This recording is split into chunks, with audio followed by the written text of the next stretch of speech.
Next subtitle, what nature teaches. What does nature teach us? ನಿಸರ್ಗದಲ್ಲಿ ಏನನ್ನ ಕಲಿಸುತ್ತೆ. Now Vandana Shiva is speaking here. Today at the time of multiple crises intensified by globalization. Multiple crisis means so many problems. Today we are facing so many problems. That was intensified by globalization. That was caused by globalization. Today we are facing so many problems. Global earth warming and deforestation, unemployment, and deadly diseases like COVID-19. Today we are facing so many problems that was intensified by globalization. ಈ ಜಾಗತೀಕರಣದಿಂದ ನಾವು ಇವತ್ತು ಅನೇಕ ಸಮಸ್ಯೆಗಳನ್ನ ಎದುರಿಸ್ತಾ ಇದ್ದೀವಿ. ಜಾಗತಿಕ ತಾಪಮಾನ ಇರ್ಬೋದು, ಅರಣ್ಯ ನಾಶ ಇರ್ಬೋದು, ಮತ್ತು ಭಯಂಕರ ರೋಗಗಳು ಬಂದಿದೆ.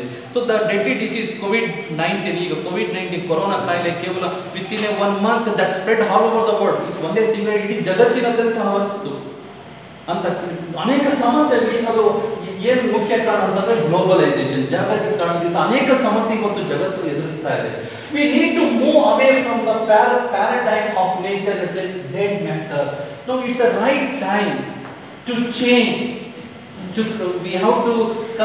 We should not consider that nature as a dead matter. Paradigm is the pattern. Paradigm ಅಂತಂದ್ರೆ ಮಾದರಿ of nature as a dead matter. We should not consider nature as a dead matter. We need to move away ಅಂತಂದ್ರೆ ದೂರ ಸರಿಯೋದು. ಈ ವಿಚಾರದಿಂದ ದೂರ ಸರಿಬೇಕಾಗಿದೆ ನಾವು. ಏನೋ ನಿಸರ್ಗವನ್ನ ನಿರ್ಜೀವ ವಸ್ತು, that is only for the use of man, ಮನುಷ್ಯನ ಉಪಯೋಗಕ್ಕೆ ಮಾತ್ರ ಅಷ್ಟೇ ಇರೋದು. Gandhi said that nature only fulfill man's needs but not desire. ನಿಸರ್ಗ ಮನುಷ್ಯನ ಅವಶ್ಯಕತೆಗಳನ್ನು ಅಷ್ಟೇ ಪೂರೈಸುತ್ತೆ ಹೊರತು ಅವರ ದುರಾಶೆಯನ್ನು ಪೂರೈಸುವುದಿಲ್ಲ ಅಂತ ಗಾಂಧಿಯವರು ಕೂಡ ಹೇಳಿದ್ದಾರೆ. ನಾವು ಈ ಕ್ಷಣದಲ್ಲಿ ನಾವು we have to change to consider nature as a dead matter. ನಿರ್ಜೀವ ವಸ್ತು ಅನ್ನೋದ್ರಿಂದ ನಾವು ಬದಲಾಯಿಸ್ಕೋಬೇಕಾಗಿದೆ. We need to move to an ecological paradigm. For this the best teacher is nature itself. We need to move to an ecological paradigm. Jesus silent here. The word Jesus silent. Paradigm is the pattern. Kannadadalli madari. We need to move to an ecological paradigm. Means whatever we want to do, we always keep nature, ecology in our mind. Because now if man wants to survive for a long time, if man wants to lead a good and healthy life, we should always think nature and ecology in his mind. We have already reached the end of natural life. ಈಗಾಗಲೇ ನಾವು ನಿಸರ್ಗದ ಒಂದು ಸ್ವಾಭಾವಿಕ ಜೀವನದಿಂದ ಬಹಳ ಕೊನೆ ಹಂತಕ್ಕೆ ಬಂದಿದ್ದೀವಿ. ನಾವು ನಿಸರ್ಗದ ಜೀವನ ಇವು ಬಹಳ ಕಷ್ಟಗಳನ್ನ ಎದುರಿಸ್ತಾ ಇದ್ದೀವಿ. ನಾವು ಏನೇ ಕೆಲಸ ಮಾಡಬೇಕಾಗಿತ್ತು ಅಂದ್ರೂ ಕೂಡ ನಾವು ವಿ ಆಲ್ವೇಸ್ ಕೀಪ್ ಎಕಾಲಜಿ, ಪರಿಸರ ನಿಸರ್ಗವನ್ನು ನಮ್ಮ ಮನಸ್ಸಿನಲ್ಲಿ ಇಟ್ಕೊಂಡೇ ಕೆಲಸ ಮಾಡಬೇಕು. For example, if you want to inaugurate any function, so by watering the sampling or plant. ಇವತ್ತು ಯಾವುದೇ ಒಂದು ಕಾರ್ಯಕ್ರಮವನ್ನು ಉದ್ಘಾಟನೆ ಮಾಡಬೇಕಾಗಿತ್ತು ಅಂದರೆ ಆ ಕಾರ್ಯಕ್ರಮವನ್ನು ದೀಪ ಹಚ್ಚೋದ್ರ ಮೂಲಕ ಉದ್ಘಾಟನೆ ಮಾಡ್ತಾ ಇಲ್ಲ, ಸಸಿಗೆ ನೀರು ಏರೋದ್ರ ಮೂಲಕ ಉದ್ಘಾಟನೆ ಮಾಡ್ತಾ ಇಲ್ಲ. So these are the changes took place. ಈಗ ಎಲ್ಲ ಕಡೆ ಇನ್ನೊಂದು ಬದಲಾವಣೆ ನೋಡ್ತಾ ಇದ್ದೀವಿ ನಾವು. ಈಗ you want to give a gift to any one, ಯಾರಿಗಾರ ಗಿಫ್ಟ್ ಕೊಡಬೇಕಾಗಿತ್ತು ಅಂದರೆ in very important function, the people the organizer they give the gift of sampling ಅಂದ್ರೆ ಒಂದು ಸಸಿನ ಗಿಫ್ಟ್ ಆಗಿ ಕೊಡ್ತಾ ಇದ್ದಾರೆ. So whatever we want to do, we always keep nature in our mind. ನಾವು ಏನೇ ಮಾಡಬೇಕಾಗಿದ್ರು ಕೂಡ ನಮ್ಮ ಮನಸ್ಸಿನಲ್ಲಿ ನಿಸರ್ಗವನ್ನ ಮನಸ್ಸಲ್ಲಿ ಇಟ್ಕೊಂಡೆ ಎಲ್ಲಾ ಕೆಲಸವನ್ನು ಮಾಡಬೇಕಾಗಿದೆ. Because we have already reach to the end of natural life. ನಾವು ಆಲೆ ಪರಿಸರದ ಒಂದು ಸ್ವಾಭಾವಿಕ ಜೀವನದ ಅಂತ್ಯಕ್ಕೆ ಬಂದಿದ್ದೀವಿ. If we go on neglecting we could not survive for long time. ಇನ್ನು ನೀವು ನಿಸರ್ಗ ಪ್ರಕೃತಿನ ನಾವು ನಿರ್ಲಕ್ಷ್ಯ ಮಾಡ್ತಾ ಹೋದ್ರೆ ಮುಂದೆ ನಾವು ಇಲ್ಲಿ ಸುಖವಾಗಿ ಬದುಕೋಕ್ಕೆ ಸಾಧ್ಯ ಇಲ್ಲ, ಆರೋಗ್ಯವಾಗಿ ಬದುಕೋಕ್ಕೆ ಸಾಧ್ಯನೇ ಇಲ್ಲ. What ever we have money, ದುಡ್ಡು ಇರ್ಬೋದು, ಆರ್ಥಿಕವಾಗಿ ಅಭಿವೃದ್ಧಿ ಹೊಂದಿರ್ಬೋದು, ಆದರೆ ಆರೋಗ್ಯವಾಗಿ ಬದುಕೋಕ್ಕಾಗೋದಿಲ್ಲ, ಸುಖವಾಗಿ ಬದುಕೋಕ್ಕಾಗೋದಿಲ್ಲ. ಈಗಾದರೂ ಕೂಡ we need to move to an ecological paradigm and consider the nature is our best teacher as our mother. ಇನ್ಮೇಲಿಂದ ನಾವು ನಿಸರ್ಗವನ್ನ ನಮ್ಮ best teacher and the best teacher is nature herself. Consider the nature is our best teacher or our mother. ಇನ್ನು ನಿಸರ್ಗ ಪ್ರಕೃತಿ ಪರಿಸರವನ್ನು ನಮ್ಮ ತಾಯಿ ಅಂತ ತಿಳ್ಕೋಬೇಕು, ನಮ್ಮ ಶಿಕ್ಷಕ ಅಂತ ಗುರು ಅಂತ ತಿಳ್ಕೋಬೇಕು. ಹಂಗಾದ್ರೆ ನಾವು ಈ ಭೂಮಿ ಮೇಲೆ ಬದುಕಕ್ಕಾಗುತ್ತೆ. The Earth University teaches Earth democracy. The concept here you see the Earth University. So we have the university, Rani Channamma University, Karnataka University, Manasa Gangatri University, but she started Earth University. ನಮಗೆ ನೀವೆಲ್ಲ ಕೇಳ್ತೀರಿ Rani Chennamma university, ಮಹಿಳಾ university ಅಂತ ಕೇಳಿದಿರಿ. ಆದರೆ ವಂದನಾ ಶಿವ ಅರ್ಥ ಯೂನಿವರ್ಸಿಟಿಯನ್ನು ಸ್ಥಾಪನೆ ಮಾಡ್ತಾಳೆ, ಭೂಮಿಯ ವಿಶ್ವವಿದ್ಯಾಲಯ. So this university teaches earth democracy. See the title, Earth University teaches earth democracy. We have the democracy in India. And you know very well the definition of democracy: by the people, for the people, of the people, from the people. ಜನಗಳಿಗೆ, ಜನಗಳಿಗೋಸ್ಕರ, ಜನಗಳಿಂದ, ಅದು ಪ್ರಜಾಪ್ರಭುತ್ವ. This is different. Earth democracy, ಭೂಮಿಯ ಪ್ರಜಾಪ್ರಭುತ್ವ. This teaches, which is, so what does it teach?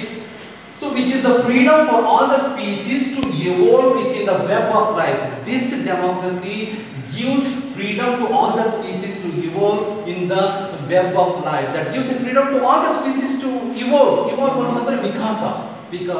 ಈ ಭೂಮಿ ಮೇಲೆ ಜಗತ್ತಿನಲ್ಲಿರೋ ಎಲ್ಲಾ ಜೀವರಾಶಿಗಳು ಕೂಡ ಸ್ವತಂತ್ರವಾಗಿ ವಿಕಾಸ ಹೊಂದೋದಕ್ಕೆ ಅವಕಾಶ ಮಾಡಿಕೊಡ್ಬೇಕು. This is the first principle of earth democracy. Next is very important, and the freedom and responsibility of human, very important, the freedom and responsibility of human. But man has a freedom and also he has responsibility. ಮನುಷ್ಯನಿಗೂ ಸ್ವತಂತ್ರ ಇದೆ, ಆದರೆ ಅವನಿಗೆ ಜವಾಬ್ದಾರಿ ಇದೆ. What is that responsibility? As a member of the earth family to recognize, very important, to recognize and protect, ಗುರುತಿಸಬೇಕು ಮತ್ತೆ ಸಂರಕ್ಷಣೆ ಮಾಡಬೇಕು, ರಕ್ಷಿಸಬೇಕು, ಅಂಡ್ ರೆಸ್ಪೆಕ್ಟ್, ಗೌರವಿಸಬೇಕು, the right of other species, the right of other species. This is very important responsibility of man.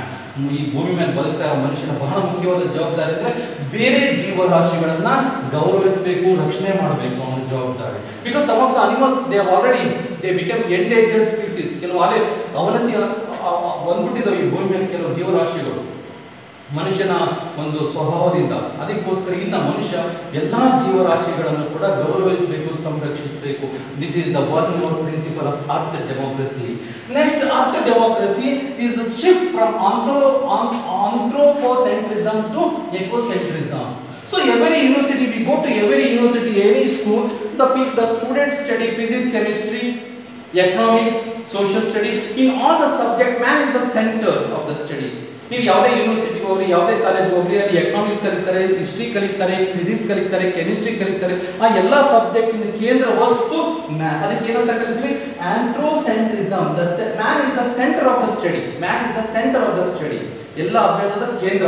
ನೀವು ಯಾವುದೇ subject ತಗೊಂಡ್ರು ಕೂಡ man is the centre. History, man is the centre. Sociology, that is studying human society.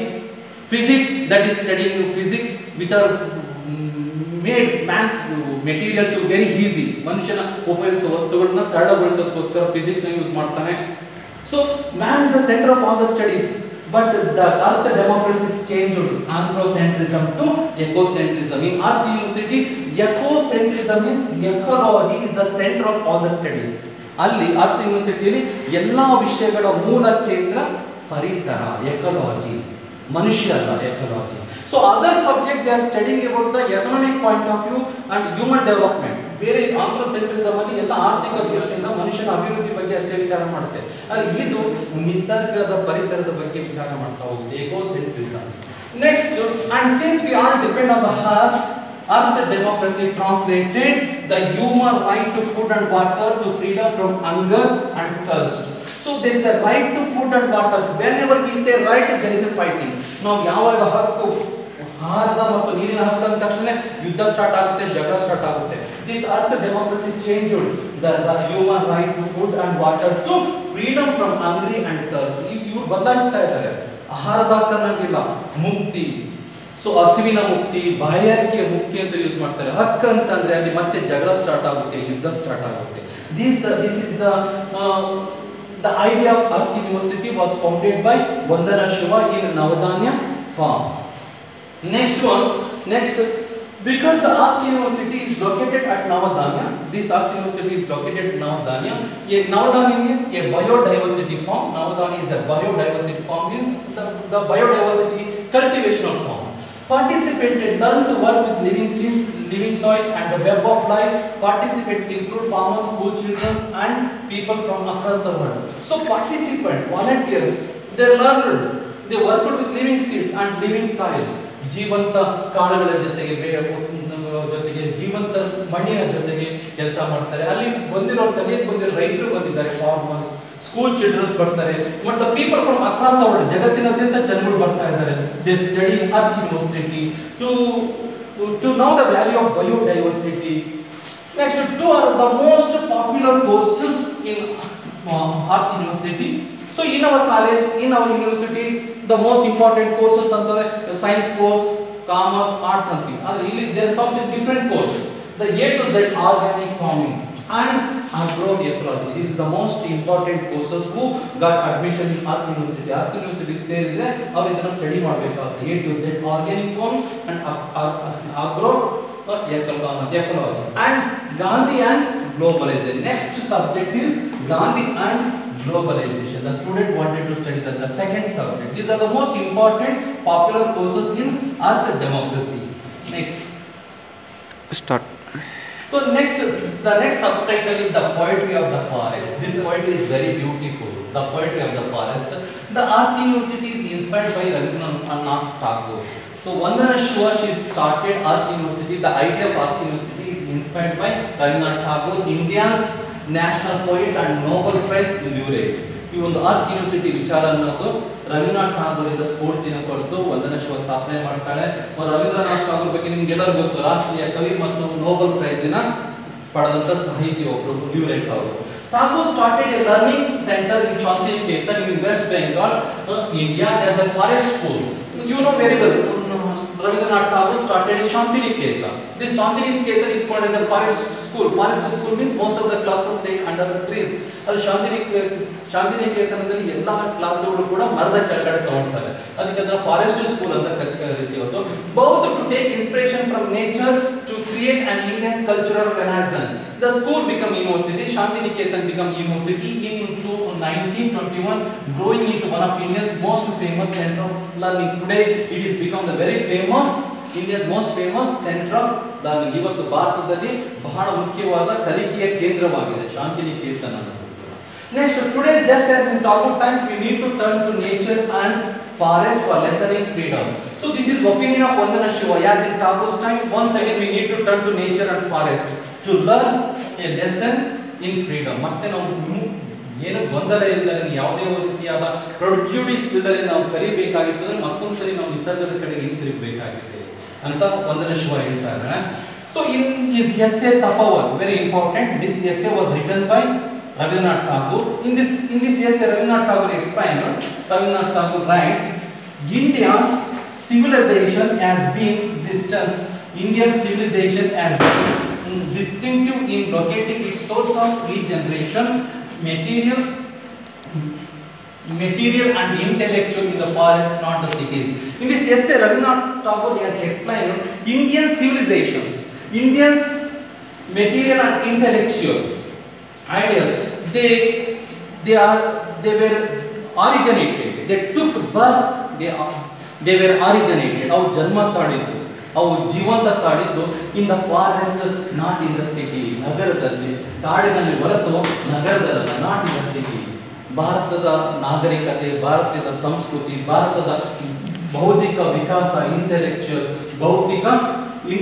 ಭೌತಿಕ ವಿಕಾಸ ಇದೆಲ್ಲ ಜನ್ಮ ತಾಳಿದ್ದು ಕಾಡಿನಲ್ಲಿ ಹೊರತು ನಗರದಲ್ಲ, ನಗರದ ಜನಗಳ ಮಧ್ಯ ತಾಳಿದ ನಮ್ಮ ಸಂಸ್ಕೃತಿ, ನಮ್ಮ ನಾಗರಿಕತೆ ಅಂತ ರವೀಂದ್ರನಾಥ್ ಠಾಗೂರ್ ಅವರು ತಪೋವನದ ಎಸೆ ವಿವರಿಸ್ತಾ ಇದ್ದಾರೆ.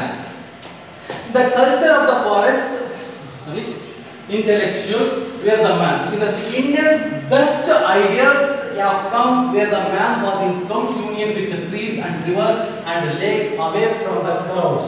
India's best ideas and the best treatise, ಅಂದ್ರೆ ಭಾರತದ ಬಹುಮುಖ್ಯವಾದ ಗ್ರಂಥಗಳು, ಉಪನಿಷತ್ತು, ವೇದಗಳು, they were written in the forest. When the rishis, they communion with the trees and rivers and lakes. ಭಾರತದ ವೇದಗಳು ಮತ್ತೆ ಉಪನಿಷತ್ತುಗಳು ಬಹಳ ಮುಖ್ಯವಾದ ಗ್ರಂಥಗಳು ಕಾಡಿನಲ್ಲಿ ರಚನೆ ಆಗಿದೆ. ಅವಾಗ ಋಷಿಗಳು ಮರಗಳು ಮತ್ತೆ ಸರೋವರ ನದಿಗಳ ಜೊತೆ ಕಮ್ಯೂನಿಯನ್, ಅವರು ರಿಯಾಕ್ಟಿವ್ ಪ್ರತಿಸ್ಪಂದಿಸೋದ್ರ ಮೂಲಕ ದೊಡ್ಡ ದೊಡ್ಡ ಗ್ರಂಥಗಳನ್ನು ರಚನೆ ಮಾಡಿದ್ದಾರೆ. ಬೆಸ್ಟ್ ಐಡಿಯಾಸ್ ಉಟ್ಕೊಂಡಿದ್ದೇನೆ. ಫಾರ್ ಎಕ್ಸಾಂಪಲ್, ನಾವು ಎಲ್ಲರೂ ಕೂಡ ನಾವು ತಕ್ಷಣ ಹೇಳ್ತೀವಿ ಅಸತೋಮ ಸದ್ಗಮಯ, ತಮಸೋಮ ಜ್ಯೋತಿರ್ಗಮಯ, ಮೃತ್ಯೋಮ ಅಮೃತಂಗಮಯ. ದಿಸ್ ಇಸ್ ಅ ಮಂತ್ರ from Upanishad. This was was written, this mantra was written in the forest, not in the midst of crowd. ಜನಗಳ ಮಧ್ಯೆ ನಗರದಲ್ಲಿ ರಚನೆಯಾಗಿದ್ದು. ಇದು ಕಾಡಿನಲ್ಲಿ ರಚನೆಯಾದಂಥ ಮಂತ್ರ. ಇದು ಅದ್ಭುತವಾದ ಮಂತ್ರ ಇದು. ಇದರ ಅರ್ಥ ನಿಮ್ಗೆಲ್ಲರಿಗೂ ಕೂಡ ಗೊತ್ತಿದೆ. So away from the crowd, the peace of the forest has helped the intellectual evolution of man. Very important sentence. The peace of the forest has helped the intellectual evolution of man. So there is a peace of the forest that helped the rishis, the people of India, to get intellectual evolution. ಒಂದು ಭೌತಿಕ ವಿಕಾಸ ಆಗಕ್ಕೆ ಕಾಡಿನ ಒಂದು ಶಾಂತತೆ ಬಹಳ ಒಂದು ಸಹಾಯ ಆಗಿದೆ ಭಾರತದ ಸಂಸ್ಕೃತಿಯಲ್ಲಿ. For example, you know very well, Buddha, he got enlightenment not in the midst of streets, not in the midst of crowd, not in the city, but under the banyan trees, under the bodhi ವೃಕ್ಷ. ಬುದ್ಧನಿಗೆ ಜ್ಞಾನೋದಯ ಆಗಿದ್ದು ನಗರದಲ್ಲ, ನಗರದ ಮಧ್ಯ ಅಲ್ಲ, ಜನಗಳ ಮಧ್ಯ ಅಲ್ಲ, ಕಾಡಿನಲ್ಲಿ ಎಷ್ಟೋ ವರ್ಷ ತಪಸ್ಸು, ಬೋಧಿ ವೃಕ್ಷದ ಕೆಳಗೆ ತಪಸ್ಸು ಮಾಡಿದಾಗ ಅವನಿಗೆ ಜ್ಞಾನೋದಯ ಆಗುತ್ತೆ. So this is the meaning. The peace of the forest has helped the intellectual evolution of man. The culture of the forest has fueled the culture of Indian society. So the culture of the forest and the culture of Indian society, they mixed each other. ಪರಸ್ಪರ ಒಂದಕ್ಕೊಂದು ಸೇರ್ಕೊಂಡ್ಬಿಟ್ಟಿದೆ. ಕಾಡಿನ ಸಂಸ್ಕೃತಿ ಮತ್ತು ಭಾರತೀಯ ಸಂಸ್ಕೃತಿ ಒಂದಕ್ಕೊಂದು ಬೆರೆತೋಗ್ಬಿಟ್ಟಿದೆ. ಫ್ಯೂಲ್ಡ್ ಅಂತಂದ್ರೆ ಬೆರೆತೋಗಿದೆ.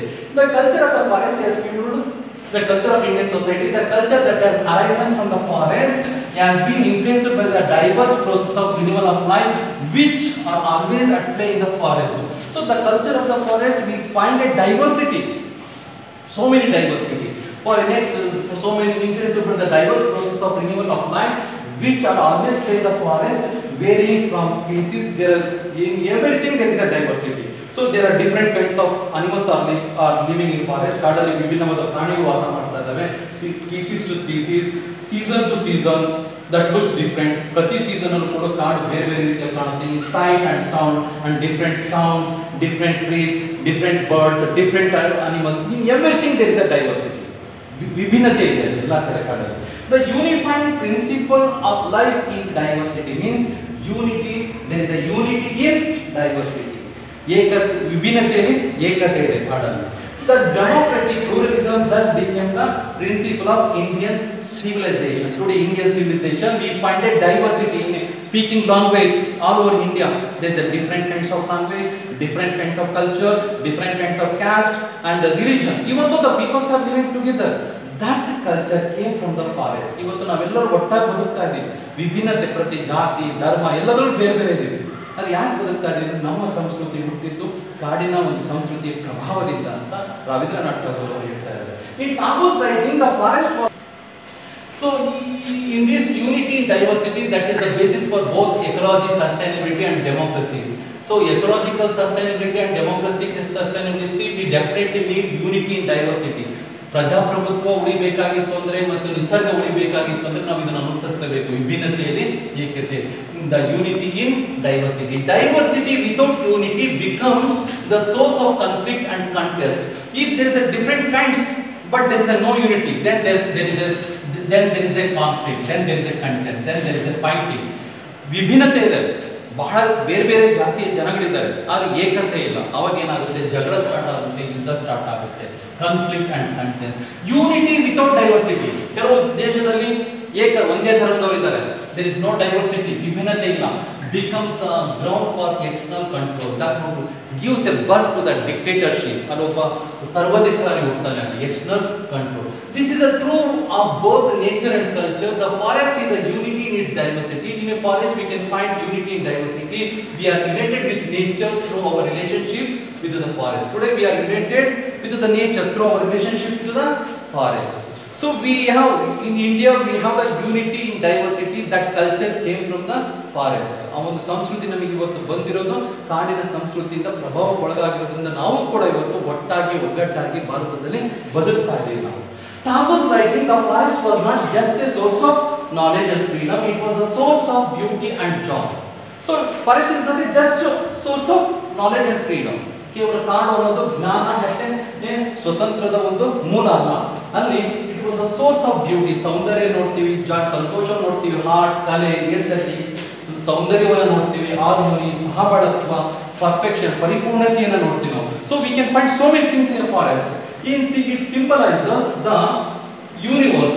The forest teaches us union and compassion. The forest teaches us union and compassion to live together, ಒಗ್ಗಟ್ಟಾಗಿ ಬದುಕೋದು, ಮತ್ತೆ compassion to live a life with kindness, ಕರುಣೆಯಿಂದ ಬದುಕೋದನ್ನು ನಾವು ಕಾಡಿನಿಂದ ಕಲಿಬೇಕಾಗಿದೆ ಅಂತ ರವೀಂದ್ರನಾಥ್ ಠಾಗೂರ್ ಹೇಳ್ತಾ ಇದ್ದಾರೆ. Next the forest also teaches us enoughness. Enoughness means satisfaction, ಸಂತೃಪ್ತಿಯನ್ನು ಕಲಿಸುತ್ತೆ ಫಾರೆಸ್ಟ್ ನಮಗೆ. As a principle equity we learn so many things from the forest. Enoughness the principle of equality, ಕನ್ನಡದಲ್ಲಿ ಸಮಾನತೆಯ ತತ್ವವನ್ನು ಕಲಿಸುತ್ತೆ. How to enjoy the gift of nature without exploitation and accumulation, and that teaches how to enjoy the nature without exploitation and accumulation. ಶೋಷಣೆ, ದೌರ್ಜನ್ಯ ಇಲ್ಲದೆ ಮತ್ತು ದುರಾಸೆ ಇಲ್ಲದೆ ನಿಸರ್ಗವನ್ನು ಯಾವ ರೀತಿ ಎಂಜಾಯ್ ಮಾಡಬೇಕನ್ನೋದನ್ನ ಕಲಿಸುತ್ತೆ. Next Tagore quotes from the ancient text written in the forest. Know all the moves in the moving world as enveloped by God and find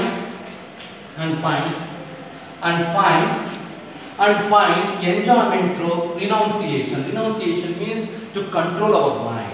ನಾವು ನಮ್ಮ ಮನಸ್ಸನ್ನು ಹತೋಟಿಯಲ್ಲಿ ಇಟ್ಕೊಳ್ಳೋದ್ರ ಮೂಲಕ ದೇವರು ಕೊಟ್ಟಿರೋಂಥ ಈ ಒಂದು ಜೀವನವನ್ನು ಅನುಭವಿಸಬೇಕಾಗಿದೆ. Not through greed of positions, greediness.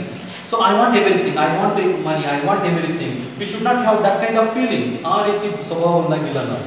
So renunciation. No species in the forest appreciate the share of another species, even though there is a diversity.